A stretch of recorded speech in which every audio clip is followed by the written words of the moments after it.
J'ai la chance d'avoir au jardin ces 4 magnifiques pieds de chou kale. Alors kale, ça s'écrit K-A-L-E, on le prononce à l'anglaise kale, mais vous pouvez le prononcer kale aussi si vous voulez. En fait, c'est une très vieille variété de chou frisé. C'est un chou qui ne forme pas de pommes et on mange les feuilles tout simplement. On les récolte au fur et à mesure des besoins.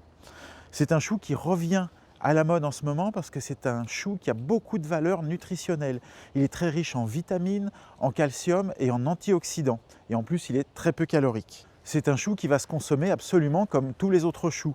On peut le faire blanchir dans de l'eau bouillante, on peut le faire sauter à la poêle avec un petit peu de matière grasse, un peu d'oignon, d'ail.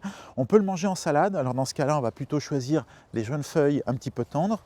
Ces feuilles sont même meilleures quand il a eu une petite gelée, ça va les attendrir. C'est ce qu'on appelle un chou d'hiver qu'on va pouvoir récolter d'octobre jusqu'au mois de mars. S'il ne gèle pas trop fort, il va même résister et vous allez le retrouver l'année prochaine. C'est presque un chou vivace.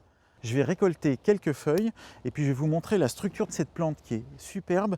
On peut même s'en servir comme une plante ornementale au milieu d'un massif et un seul pied ne prend pas trop de place, donc ça peut aller très bien dans les petits jardins.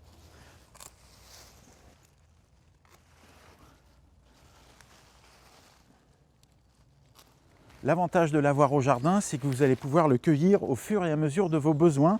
Voilà, j'ai plus qu'à l'apporter en cuisine et le préparer. Alors évidemment, ce qu'on va manger, c'est la feuille, mais pas la tige.